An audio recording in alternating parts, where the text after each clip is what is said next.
As we look into the eyes of a child, Sa pagtitig sa mga bata ng isang bata, makikita natin ang isang kapwa-anak ng Diyos na nakasama natin sa buhay bago tayo sinilang.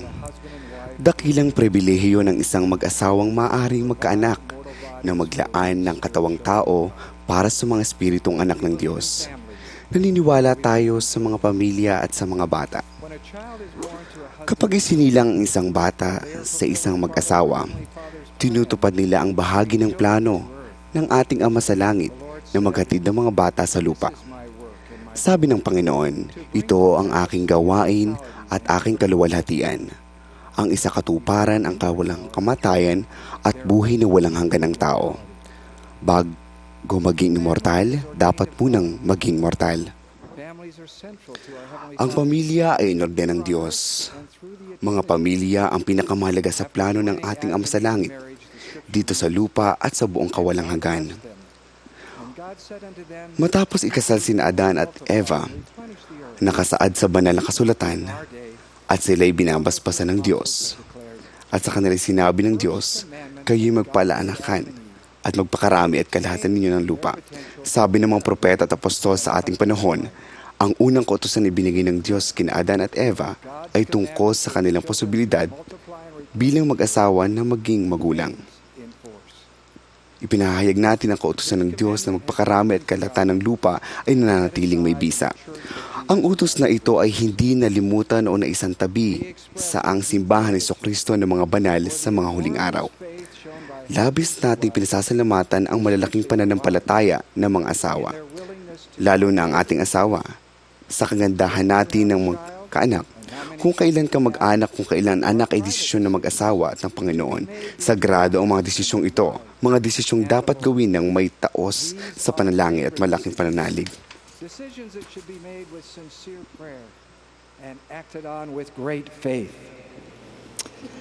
Years ago, Ilang Elder taon James na L. Mason of the ang nakalilipas, this story with me. ikinuwento ito sa akin Of our ni Elder James O. Mason ng 70. unforgettable Hindi namin malilimutan ang pagsilang ng aming ika-6 na anak. new daughter in Habang nakatingin sa magandang sanggol na ito ay nasa nursery, ilang sandali matapos siyang isilang, malino kong narinig ang isang tinig na nagsabing, may isa pang darating at lalaki ito.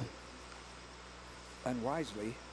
I rushed Walang back to the bedside of my atubiling absolutely humungos exhausted ako wife pabalik sa tabi ng kama and the good news. ng aking pagod na asawa It was very bad timing on my part. at sa kanya na magandang balita. Muli ang tiempo ko. Year after year, the Masons anticipated Taong-taon ay inasam ng mga mason ang pagdating ng kanilang ikapitong anak. 3, 4, 5, 6, 7 taon ang nagdaan. Makalipas ang 8 taon, isinilang ang kanilang ikapitong anak, isang lalaki. Ito sila, pagkaraan ng 37 taon. Last April, Noong Abril, Thomas S. Monson sinabi ni Pangulong Thomas S. Monson, the standards of the church noon halos lahat ng pamantayan ng simbahan at ng lipunan ay magkatugma. Ngayon, may malawak na puwang sa ating pagitan at lumalawak pa ito. the Savior of mankind described Inilarawan ng tagapagligtas ang kanyang sarili bilang nasa mundo, ngunit hindi makamundo. can be in Tayo man ay magiging gayon kung tatanggihan natin ang mga maling konsepto at turo at mananatili tayong tapat which God. sa pinag-uutos ng Diyos. Many voices in the world Maraming tinig sa mundo marginalize the importance of having ngayon ang umahamak sa kahalagahan ng pag-anak o nagmumungkahing ipagpaliban o limitahan daughters recently referred ang dami ng anak sa isang pamilya. by a Christian mother Kamakailan ay ipinabasa sa akin ng mga anak ko, babae, ang vlog na isinulat sa isang Kristiyano. growing up Hindi natin kapanalig na may 5 anak. Sabi niya, lumaki ako sa kulturang ito at napakahirap kumuha ng pananaw sa Biblia tungkol sa pagiging ina. travel for sure. Inuuna ang pag-aaral kaysa sa pag-aanak. Siguradong nauuna ang paglalakbay. Below honing your body at the gym, below any job you may have or hope to get. She then adds, Idinagdag pa niya, motherhood, ang pagiging ina ay hindi libangan. it is a calling. tungkulin ito. You do not collect children Hindi kayo nangongolekta ng mga anak cuter than stamps. dahil sa mas cute sila kaysa sa mga stamp. It's not something you do Hindi ito isang bagay na gagawin kung maiisingit sa schedule ninyo. gave you. Binigyan kayo ng Diyos ng oras para dito. Having young children is not easy. Hindi madaling magkaroon ng maliliit na anak. Maraming araw na talagang mahirap. 7 children. Sumakay ka ng bus ng isang bata pang ina may kasamang 7 anak. Or is it a Tanong ng tsuper, inyo pa bang lahat yan o magpapiknik lang kayo? mine, she replied, and it Akin silang lahat. Sagot nito. At hindi ito picnic. as the world Sa laging pagtatanong ng mundo, are these all yours? inyo bang lahat yan? Thank you for creating within the Salamat sa paglikha ninyo ng kalungan sa loob ng simbahan where we para sa mga pamilya, with children. kung saan iginagalang at tinutulungan ang mga inang may mga There anak. are no words sufficient to express the gratitude and love he feels Para sa isang mabuting ama, walang sapat na katagang magpapahig sa kanyang pasasalamat at pagmamahal sa di masukat sa kaloob ng kanyang asawa na magkaroon at mag-alaga ng mga anak. just weeks. May isa pang karanasan si Elder Mason, ilang linggo lang matapos siyang ikasal na. Nakatulong upang unahin niya ang kanyang mga responsibilidad sa pamilya. Sabi niya, ikinatwira namin ni Marie na para makatapos ako ng medisina, kakailanganin niyang patuloy na magtrabaho. This was not what we Kahit hindi ito ang gusto namin gawin, have to come later. kinakailangang ipagpaliban ang Looking pag-anak. at a church magazine at my parents' Habang nagbabasa ng magasin ng simbahan sa bahay ng mga magulang ko, Kimball, nakita ko ang isang artikulo ni Elder Spencer W. Kimball highlighting na noon ay nasa quorum ng 12 na itinatampok ang mga responsibilidad ng pag-aasawa. Ayon kay Elder Kimball, was to isang sagradong responsibilidad ang magpapakarami at kalatan ng lupa. was close to the church Ang bahay ng mga magulang ko ay malapit sa Church Administration Building. and Agad akong nagpunta sa mga tanggapan at 30 minuto matapos basahin sitting across the ang kaniyang artikulo. from Elder Spencer Nakaupo na ako sa harapan ng mesa ni Elder Spencer W. Kimball. Hindi ito magiging madali ngayon. I explained that I wanted to become a Ipinaliwanag ko na ang gusto kong maging doktor. alternative but to postpone. Walang alternatibo kundi ipagpaliban ang pag-aanak. Listen patiently Matigang nakinig si Elder Kimball in a soft voice. at saka sumagot ng mahina. Brother Mason, Brother Mason, would the Lord want you to break gugustuhin ba ng one of his Panginoon important commandments? na suwayin ng isang mahalaga niyang utos para maging doktor ka? With the help of the Lord, Sa tulong ng Panginoon, have your family maaari kang magkaanak still become a doctor. at maging doktor pa rin. Where is your family? Nasaan ang iyong pananalig? Elder Mason continued. Nagpatuloy si Elder Mason. Born less than a year later. Wala pang isang taon na isinilang na ang una kaming anak. Marie and I worked hard and the Lord opened Nagsikap kami ni Marie at binuksan ng Panginoon ang mga dungawan ng langit. children before he graduated. Binayaan ang mga mason ng 2 pang anak bago siya nagtapos ng medisina. 4 na taon na ang pagkaraan. This is a time of economic instability. Sa buong mundo, pabago-bago ang ekonomiya at walang katiyakan ang pananalapi. President Sa Thomas pangkalatang komperensya noong Abril, sinabi ni Pangulong Thomas S. Monson, kung inaalala ninyo ang paglalaan ng kabuhayan sa isang asawa at pamilya, tinitiyak ko sa inyo na hindi nakakahiyang magtipid at mag-ipon ang isang mag-asawa. Karaniwan ay sa mga panahong ito ang pagsubok. Kayo higit na nakakalapit habang natuto kayo magsakripisyo at gumawa ng mahirap na desisyon. Ang tumatagos tanong ni Elder Kimball na, nasaan ang pananampalataya mo? Ay binabaling tayo sa banal na kasulatan. Hindi isinilang ni Eva sa halamanan ng Eden ang una nilang anak ni Adan. Nang lisanin nila ang halaman, si Adan at Eva ay nagsimulang nagbungkal ng lupa. Nakilala ni Adan ang kanyang asawa at siya'y nagsilang ng mga anak na lalaki at babae.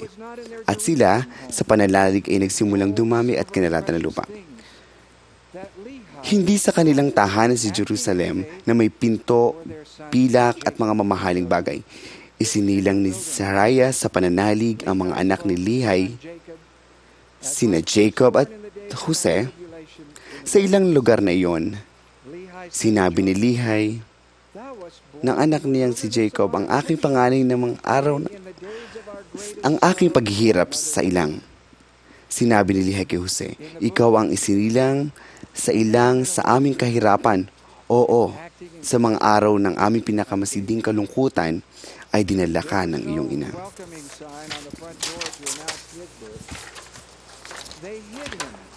Sa aklat na Exodus, nagpakasal ng isang lalaki at babae at sa pananalig ay nagkaanak ng lalaki. Walang palatandaan sa pintuan sa harapan para ibalita ang kanyang pagsilang. Itinago nila ito dahil ibinili ng Faraon na lahat ng bagong silang ng sanggol na lalaking Israelita ay itatapon sa ilog. Alam na ninyo ang kwento? Mapagmahal na inilalagay ang sanggol sa maliit na takba ng giantok. Ipinanaod sa ilog, binantayan ang kanyang kapatid na babae, natagpuan ang anak na babae ng Faraon at inalagaan sa sarili niya bilang yaya.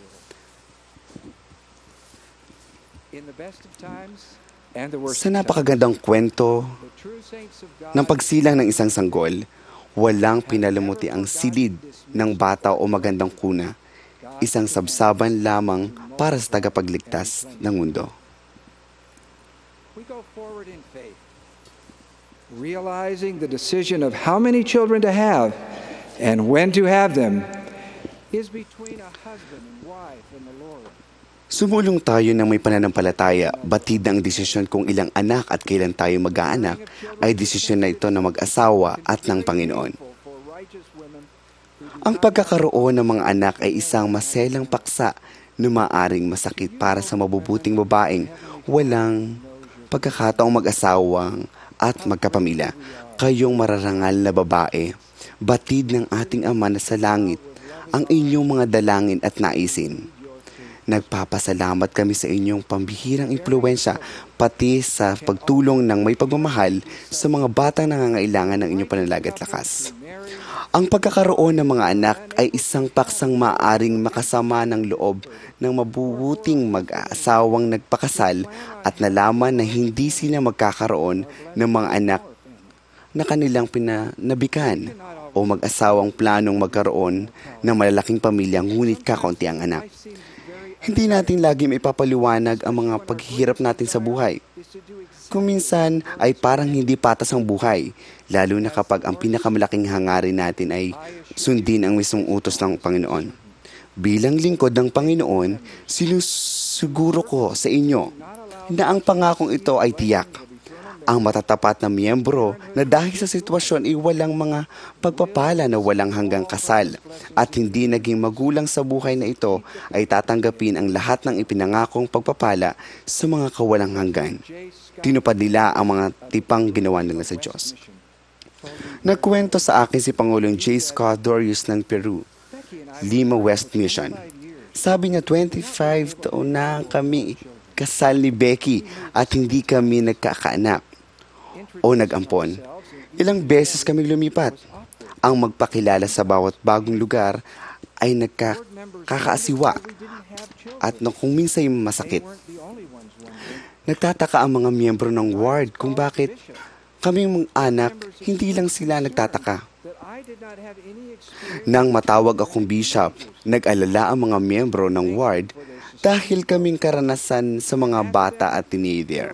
Pinasalamatan ko sila sa pag-asang sang-ayon sa akin at hinihiling na tutulutan ko magamit sa kanilang mga anak. Ang kasanayan ko sa pagpapalaki ng mga bata, mapagmahal silang nagpaunlak. Pagkatapos ng 25 taon ng pagsasama, himalang dumating sa buhay namin ang isang sanggol. Inampo namin ang 2 taong gulang na si Nicole at pagkatapos ay bagong silang na sa Nicolay. Ngayon pinupuri kami ng mga estranghero sa magaganda naming apo. Tumatawa kami at sinasabing mga anak namin sila, pabalik na ang bahay namin. Mga kapatid, huwag nating hatulan ang isa't isa sa sagrado at pribadong responsibilidad na ito. At kinuha ni Jesus ang isang maliit na bata, kaniyang kinalong at sinabi, Ang sino mang tumanggap para sa isa sa ganitong maliliit na bata sa aking pangalan ay ako ang tinatanggap. At ang tumatanggap sa akin ay tinatanggap yaong sa akin nagsugo. Kay laking pagpapala ang tumanggap ng mga anak ng lalaki at babae ng Diyos sa ating tahanan. Mapakumbaba at mapanalangin naming hangarin unawain at tanggapin ang utos ng Diyos. Mapitagang pinakinggan ang tinig ng Kanyang Banal na Espiritu. Mga pamilya, ang pinakamalagan sa walang hanggang plano ng Diyos, pinatutuhanan ko ang malaking pagpapalang magkaroon ng mga anak at sa kaligayang idinulot nila sa atin sa buhay na ito sa kawalang hanggan sa pangalan ni Jesus Christ. Amen.